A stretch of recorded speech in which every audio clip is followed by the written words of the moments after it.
Hello friends, आप सबका स्वागत है आपके अपने YouTube channel let's learn geography में। फ्रेंड्स, हम पढ़ रहे हैं जियोमॉर्फोलॉजी और आज हमारी ये क्लास नंबर 10 है जिसमें हम पढ़ेंगे अर्थक्वेक या भूकंप। तो चलिए फ्रेंड्स स्टार्ट करते हैं। फ्रेंड्स, भूकंप क्या होता है? देखिए, नाम से ही पता चल रहा है, भू और कंप। भू मीन्स भूमि, कंप मीन्स कांपना। तो हमारी पृथ्वी का कांपना ही क्या है? भूकंप है। तो ये देखिए इसकी डेफिनेशन कि पृथ्वी के आंतरिक भाग में हुई हलचल से पृथ्वी का कांपना क्या कहलाता है? भूकंप कहलाता है फ्रेंड्स। ठीक है। और जो अधिकतर भूकंप हैं वो पृथ्वी की 70 किलोमीटर की गहराई तक आते हैं। ठीक है फ्रेंड्स। नेक्स्ट है फोकस या उद्गम केंद्र। फ्रेंड्स, जो फोकस है और जो एपिसेंटर है, ये दो जो ऐसे हैं, ये दोनों के दोनों ही एग्जाम में जरूर से जरूर पूछा जाता है, एक ना एक इनमें से। ठीक है, इनको दोनों को ध्यान से देखना। ये देखिए, पृथ्वी के अंदर जिस स्थान पर भूकंपीय तरंगे आती है ना, जहाँ से ये पैदा होती हैं, उस स्थान को क्या कहते हैं? उद्गम केंद्र कहते हैं। कि पृथ्वी की गहराई पर जिस स्थान पर जो भूकंपीय तरंगे उत्पन्न होती हैं, उस जो पॉइंट को कहते हैं फोकस या फिर उद्गम केंद्र। ठीक है फ्रेंड्स। नेक्स्ट है एपिसेंटर या अधिकेंद्र। जो धरातल पर वह बिंदु जहाँ पर ठीक 90 डिग्री के कोण पर जो भूकंपीय तरंगे सबसे पहले पहुंचती हैं, उस सेंटर को कहते हैं एपिसेंटर। ठीक है फ्रेंड्स। नेक्स्ट है भूकंप मापी यंत्र। भूकंप मापी यंत्र क्या होता है? जिससे भूकंप की तीव्रता मापी जाती है कि वो कितना तीव्र गति से आया था। ठीक है फ्रेंड्स, वो यंत्र है सिस्मोग्राफ। ठीक है फ्रेंड्स, एक बार हम ये सारे के सारे पॉइंट्स फिर से देख लेते हैं कि पृथ्वी के आंतरिक भाग में हुई हलचल से पृथ्वी का कांपना तो कहलाता है भूकंप। और ये अधिकतर कितने किलोमीटर की गहराई तक आते हैं? 70 किलोमीटर की गहराई तक। और जो पृथ्वी के अंदर जिस स्थान पर भूकंपीय तरंगे पैदा होती हैं, उस स्थान को कहते हैं फोकस या फिर उद्गम केंद्र। और जो धरातल पर वह बिंदु जहाँ ठीक 90 डिग्री के कोण तक जो वो पैदा हुई जो वो तरंगे वो पहुंचती हैं, उस केंद्र को कहते हैं एपिसेंटर। और फ्रेंड्स, जो भूकंप मापी यंत्र है उसको कहते हैं सिस्मोग्राफ। ठीक है फ्रेंड्स, आगे देखते हैं।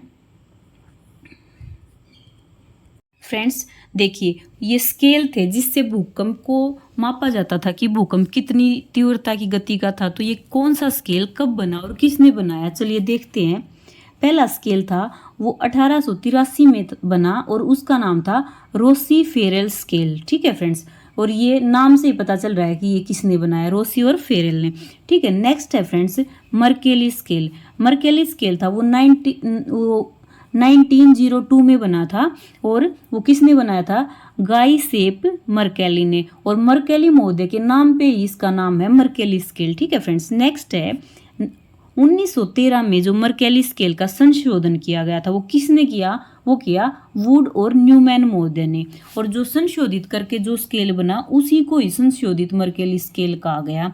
और इसमें क्या संशोधन किया कि इसमें 0 से लेके और 12 तक नंबर्स लिखे गए थे, जिससे ये पता चलता था कि भूकंप की तीव्रता 0 से 12 तक कहाँ तक है फ्रेंड्स। ठीक है। और 1935 में रिक्टर स्केल बना जिसके ऊपर 0 से लेके और 9 तक संख्याएं लिखी गई थी। नेक्स्ट है फ्रेंड्स, जो अब तक का जो हाईएस्ट तीव्रता वाला भूकंप है ना, वो 8.9 रिक्टर स्केल मापा गया। ठीक है फ्रेंड्स। और फ्रेंड्स ये देखते हैं एपिसेंटर और फोकस इस डायग्राम की हेल्प से देखते हैं। मान लो ये हमारी अर्थ है और अर्थ में जो गहराई पे जो पॉइंट है जहाँ पे जो अर्थ जो ये भूकंपीय तरंगे हैं वो पैदा हुई, उस पॉइंट को कहेंगे फोकस या फिर उद्गम केंद्र। और फ्रेंड्स इस पॉइंट के बिल्कुल 90 डिग्री के एंगल पे और जो अर्थ पे जो भूपर्पटी के ऊपर जो ये भूकंपीय तरंगे जो महसूस हुई है ना जिस स्थान पर, उस स्थान को कहेंगे एपिसेंटर या फिर अधिकेंद्र। तो देखिए फ्रेंड्स, जो अर्थ के अंदर गहराई में जो था जहाँ से वो भूकंपीय तरंगे पैदा हुई वो तो कहलाया फोकस। और जो अर्थ की जो भूपर्पटी के ऊपर जो 90 डिग्री के एंगल पर जहाँ पर वो भूकंपीय तरंगे पहुंची उसको कहते हैं एपिसेंटर। ठीक है फ्रेंड्स, आगे देखते हैं। फ्रेंड्स, हमारी ये 3 प्रकार की तरंगे होती हैं, पी तरंगे, एस तरंगे और एल तरंगे। हम इनके बारे में पढ़ते हैं।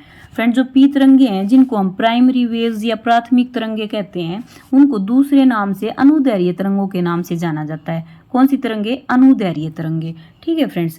और फ्रेंड्स इनका क्या प्रभाव होता है हमारी अर्थ के ऊपर कि जो पृथ्वी के अंदर जो भी पदार्थ होता है ना, वो इन्हीं के कारण आगे पीछे हिलता है।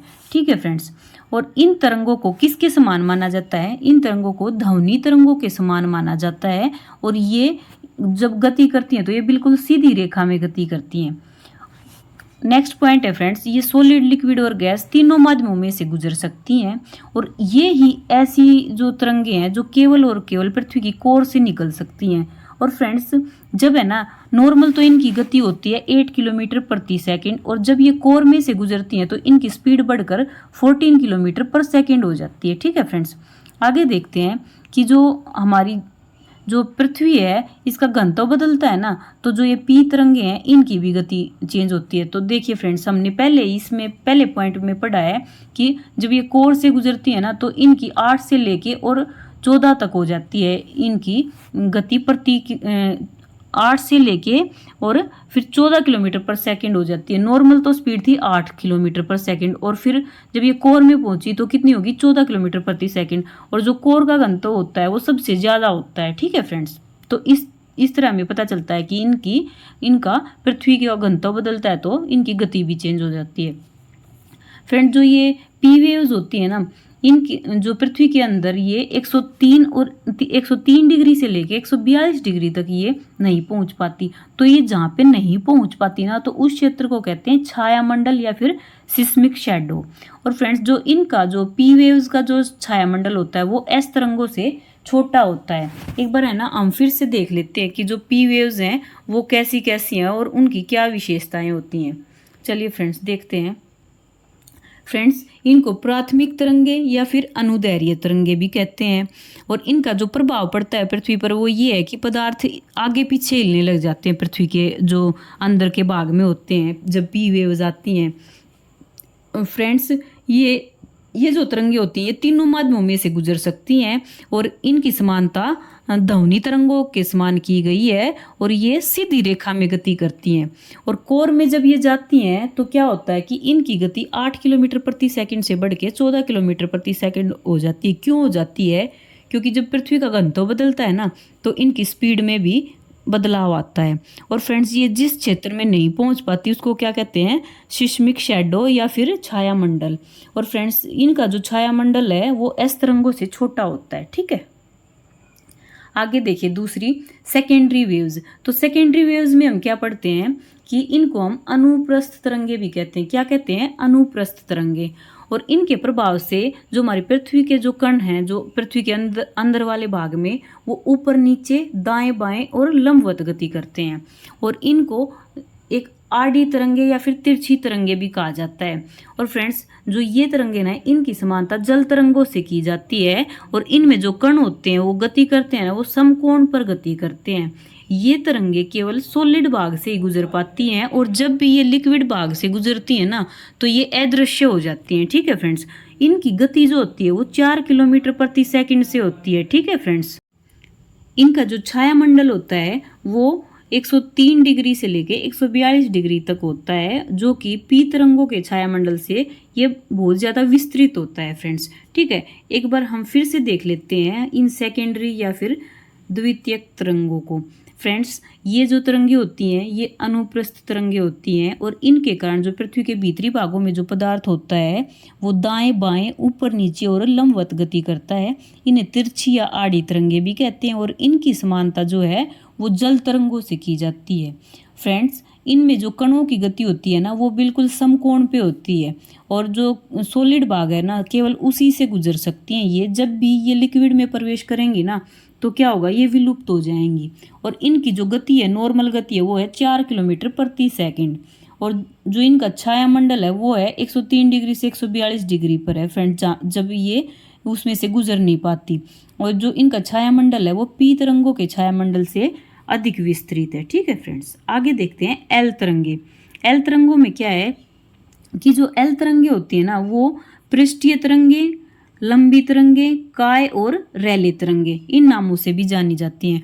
और जो इनकी तुलना की जाती है वो इस तरह तुलना की जाती है कि जैसे मान लो कोई पानी है किसी जगह पे, जलाशय में पानी है और वो शांत है और उसमें जब हम कंकड़ फेंक देते हैं ना तो तब जो लहरें उठती हैं उनसे इनका जो है तुलना की जाती है।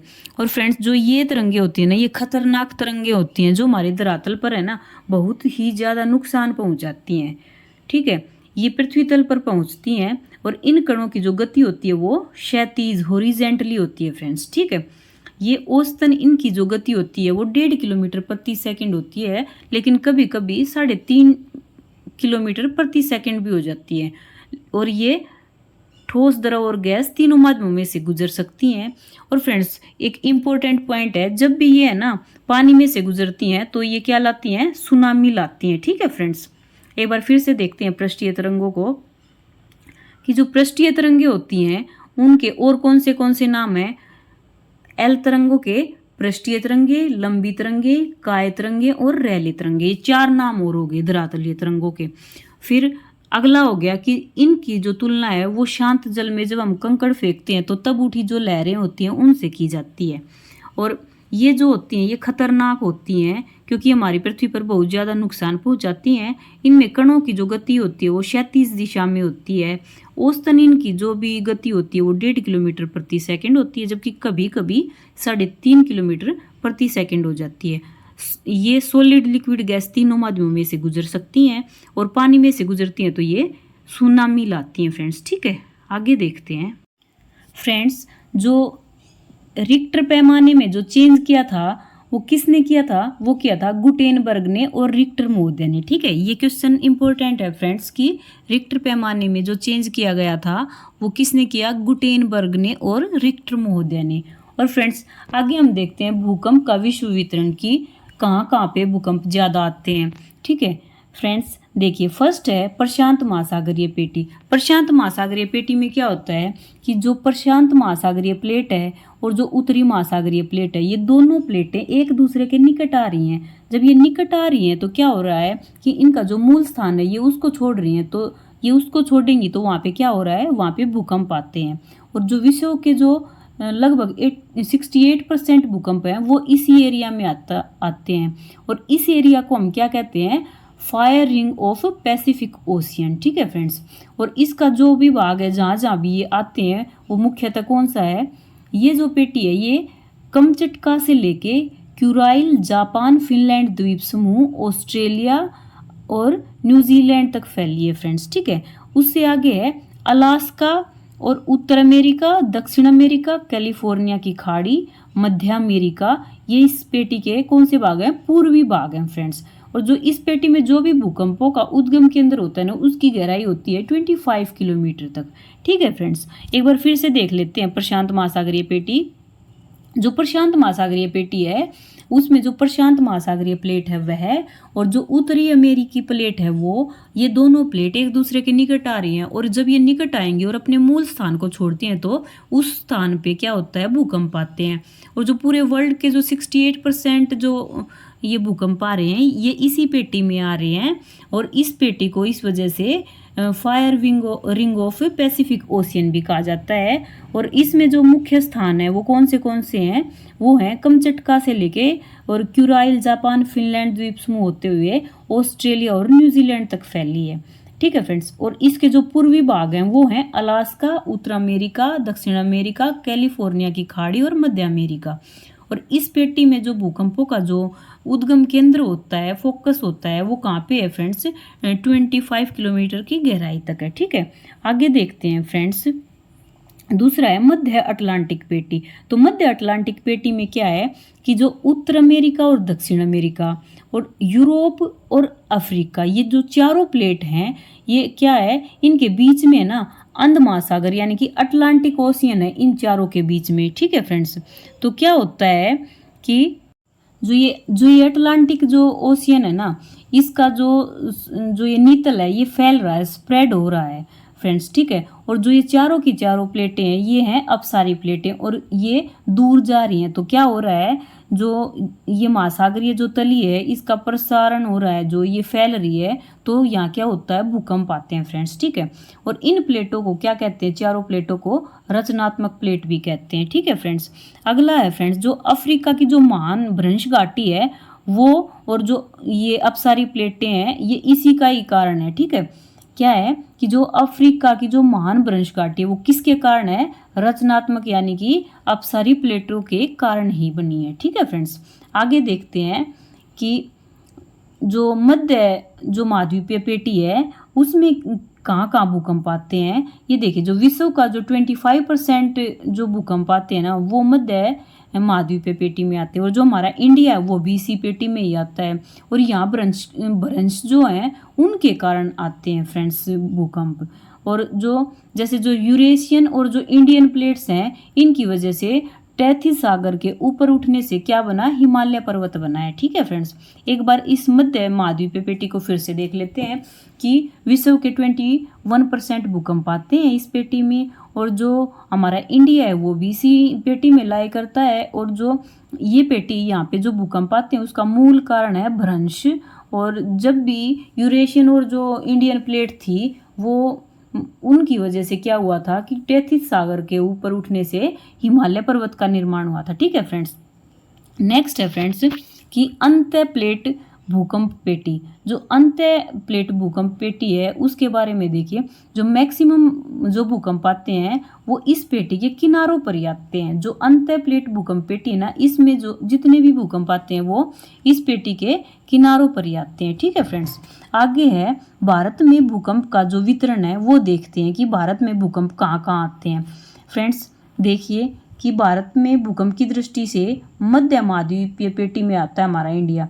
भूकंप की दृष्टि से हमने अभी अभी पढ़ा था कि भूकंप की दृष्टि से हमारा इंडिया है वो मध्य महाद्वीपीय पेटी में आता है, जिसमें 21% भूकंप आते हैं ना पूरे विश्व के, और जो भ्रंश के कारण यहाँ पे भूकंप आते हैं। ठीक है फ्रेंड्स, वहाँ पे आता है हमारा इंडिया। ठीक है, और जो देखिए जो ये वाला डायग्राम है इसमें हमने दिखाया है कि जो एशियन प्लेट और जो इंडियन प्लेट है वो एक दूसरे के निकट आई तो क्या हुआ, हिमालय पर्वत बना था। ठीक है फ्रेंड्स, आगे देखिए जो भारत में जो सर्वाधिक जो भूकंप है वो कहाँ पे आते हैं, सबसे अधिक हिमालय में आते हैं। फर्स्ट पॉइंट है कि भारत में सबसे अधिक जो भूकंप आते हैं वो हिमालय में आते हैं। और हिमालय कैसा पर्वत है, नवीन वलित पर्वत है फ्रेंड्स। ठीक है, और जो उत्तर पूर्वी जो राज्य हमारे इंडिया के उनमें कहाँ कहाँ जो ज़्यादातर भूकंप आते हैं वो हैं नागालैंड, त्रिपुरा, मेघालय और असम। नागालैंड, त्रिपुरा, मेघालय और असम।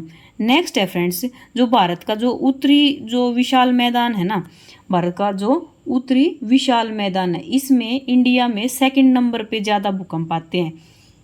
फर्स्ट नंबर पे तो हिमालय में आए थे और सेकंड नंबर पे कहाँ पे आए, जो उत्तरी विशाल मैदान है ना हमारे इंडिया का वहाँ पे आए हैं फ्रेंड्स। ठीक है, नेक्स्ट है फ्रेंड्स प्रायद्वीपीय पठार। जो प्रायद्वीपीय पठार है ये क्या है, कठोर है, तो यहाँ हल्का भूकंप आता है और कभी कभी ही आता है। एक बार हमें ना जो इंडिया में जो भूकंप आते हैं उनको फिर से देख लेते हैं। आप देखिए कि सबसे ज़्यादा भूकंप कहाँ आते हैं, वो आते हैं हिमालय पर्वत में आते हैं। और जो हिमालय पर्वत है वो कैसा है, नवीन वलित पर्वत है। दूसरे नंबर पर ज़्यादा भूकंप कहाँ आते हैं, उत्तरी विशाल मैदान है जो भारत का, वहाँ पे आते हैं। ठीक है, और जो प्रायद्वीपीय जो पठार है वो कठोर है, तो यहाँ पे कभी कभी ही भूकंप आते हैं और वो भी हल्के भूकंप आते हैं। ठीक है, जो उत्तरी पूर्वी राज्य हैं हमारे उनमें नागालैंड, त्रिपुरा, मेघालय और असम में आते हैं। ठीक है फ्रेंड्स, अब देखते हैं भूकंप का वर्गीकरण। तो भूकंप का वर्गीकरण उत्पत्ति के आधार पर पढ़ते हैं हम कि प्राकृतिक भूकंप और कृत्रिम भूकंप। तो प्राकृतिक भूकंप में हम किस किस को शामिल करते हैं, फर्स्ट है ज्वालामुखी। जो ज्वालामुखी भूकंप आते हैं उसका एक एग्जाम्पल है जो 1883 में इंडोनेशिया के क्रोकोटावा में आया था फ्रेंड्स। और ये जो भूकंप था ये ऐसा भूकंप आया था कि इसमें ना 27 किलोमीटर तक तो राख उड़ कर गई थी। ठीक है, नेक्स्ट है विवर्तनिकी भूकंप। जो भूकंप विवर्तनिकी के कारण आते हैं वो है विवर्तनिकी भूकंप। नेक्स्ट है समस्थितिकी भूकंप। इसमें क्या है कि पृथ्वी के कई कमजोर भाग होते हैं, जैसे जो हमारा प्रशांत महासागर है वहाँ पे जो हमने अभी अभी पढ़ा था ना फायर रिंग था, जो अग्निवलय था, उसमें क्या होता है कि भूमि का संतुलन बिगड़ जाता है और जो चट्टानें होती है ना उनके टूटने से भूकंप आते हैं। ठीक है फ्रेंड्स, नेक्स्ट है वितलीय भूकंप। वितलीय भूकंप है उसमें 300 से लेकर और 720 किलोमीटर की गहराई पर भूकंप आते हैं। ठीक है, जो कृत्रिम भूकंप होते हैं वो कैसे होते हैं कि जो मनुष्य है वो कहीं पे बांध बना रहा है, कहीं पे सुरंग खोद रहा है, कहीं पे कुएं खोद रहा है, कहीं रेलवे ट्रैक बिछा रहा है और कभी कभी विस्फोट किए जाते हैं। ठीक है, जैसे हमें चट्टानों की ज़रूरत है, मान लो पत्थर की ज़रूरत है, तो पहाड़ों में विस्फोट कर देते हैं, तो तब भी भूकंप आते हैं। ठीक है फ्रेंड्स, एक बार फिर से देखते हैं कि उत्पत्ति के आधार पर दो प्रकार के भूकंप होते हैं। पहला है प्राकृतिक भूकंप और दूसरा है कृत्रिम भूकंप। और प्राकृतिक भूकंप में हम ज्वालामुखी भूकंप, विवर्तनिकी भूकंप और समस्थितिकी भूकंप व वितलीय भूकंप को शामिल करते हैं। और जो कृत्रिम भूकंप है उसमें सुरंग, बांध, कुएं आदि और जो विस्फोट वगैरह किया जाता है उससे जो पृथ्वी में कंपन होता है उनको शामिल करते हैं। और दूसरा है फ्रेंड्स उद्गम क्षेत्र की गहराई के आधार पर आने वाले भूकंप। ये 3 प्रकार के भूकंप हैं। फर्स्ट है उथले या फिर साधारण भूकंप। उथले या साधारण भूकंप होते हैं वो कितनी गहराई तक आते हैं? ये 70 किलोमीटर की गहराई तक आते हैं फ्रेंड्स। नेक्स्ट है मध्यवर्ती भूकंप, ये आते हैं 70 से 300 किलोमीटर की गहराई तक। और जो गहरे भूकंप होते हैं ये आते हैं 300 से और 720 किलोमीटर की गहराई तक। और उससे आगे है फ्रेंड्स स्थिति के आधार पर जो स्थलीय भूकंप और समुद्री भूकंप। ठीक है, 2 तरह के होते हैं। जो स्थलीय भूकंप होंगे वो कैसे होंगे कि ये भूकंप जो होंगे ये महाद्वीपों पर आएंगे और ये विनाशकारी होते हैं। ठीक है, ये जो भूकंप होते हैं इनकी संख्या जो समुद्री भूकंप होती है उससे ज़्यादा होती है, यानी कि स्थल पर जो भूकंप आते हैं वो समुद्र में आने वाले भूकंपों से ज़्यादा आते हैं। ठीक है, नेक्स्ट है फ्रेंड्स समुद्री भूकंप। जो समुद्री भूकंप होते हैं उनको हम अपतटीय भूकंप भी कहते हैं। क्या कहते हैं? अपतटीय भूकंप, समुद्री भूकंप को। और इसमें क्या होता है, इसमें लहरें ऊंची ऊंची उठती हैं। जो ऊंची लहरें उठती हैं उनको हम कहते हैं सुनामी। ठीक है, सुनामी कहते हैं। ठीक है ना फ्रेंड्स। और जो 26 दिसंबर और 2004 को भारत के जो दक्षिण पूर्वी एशियाई तटों पर सुनामी आई थी वो क्या था? सुनामी भूकंप के ही कारण आई थी। ठीक है फ्रेंड्स, तो फ्रेंड्स ये था हमारा भूकंप